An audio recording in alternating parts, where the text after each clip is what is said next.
شروع اللہ کے 99 بابرکت ناموں کے ساتھ، جن ناموں کے ساتھ زمین اور آسمان کی کوئی شے بھی نقصان نہیں پہنچا سکتی، اور وہی تو ہے جو سب سے بہتر سننے اور جاننے والا ہے۔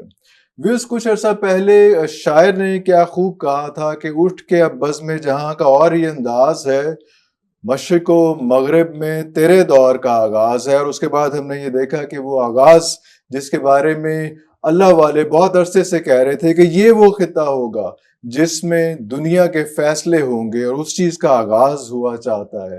اور میرے جیسے بندے کو جب اللہ والوں نے اپنے پاس بیٹھنے کی اجازت دی تو میرے بڑی کیوریوسٹی ہوتی تھی جب میں ان سے یہ ریکویسٹ کرتا تھا کہ مجھے بتائیں کہ یہ کیا ہوگا، اس ملک کا کیا بنے گا جو حالات چل رہے ہیں۔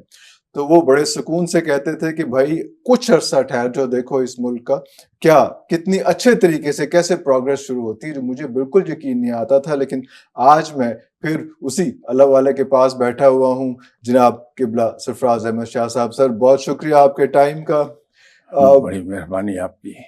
شاہ صاحب کچھ سال سے یہی کچھ چل رہا ہے، ہم آپ سے ریکویسٹ کرتے تھے اور میں تو بہت زیادہ تلملاتا تھا جب آپ فرماتے تھے کہ یار کچھ تھوڑا صبر کر لو، 2-1 سال ٹھہر جاؤ، اور آپ نے 2026 کا فرمایا اور 27 کا اس کا مڈ کا جو ہے، اور ہم اس دہانے پہ اس وقت بیٹھے ہوئے ہیں۔ سچویشن یہاں تک پہنچ چکی ہوئی ہے کہ پوری دنیا کی نظریں اس وقت جو ہے وہ پاکستان کے اوپر ہیں۔ ایک تو پوائنٹ یہ ہو گیا جس کے بارے میں بہت زیادہ ڈسکشن ہوئی، اب جو فیصلے ہونے تھے آپ کے خیال سے وہ یہاں پہ فیصلے ہونے والے ہیں؟ آج اس وقت ہم ریکارڈ کر رہے ہیں، ابھی وہ فیصلے نہیں ہوئے، ایک سیشن ہو گیا، دوسرا سیشن کسی بھی وقت متوقع ہے۔ بسم اللہ الرحمن الرحیم۔ عرفان صاحب، اصل میں اللہ کے یہاں ہر کام میں تدریج ہے، انقلاب نہیں ہے۔ اللہ اکبر۔ ایولیوشنری چینج آتی ہے، ریولوشنری چینج کہیں نہیں ہے اللہ کے کاموں میں۔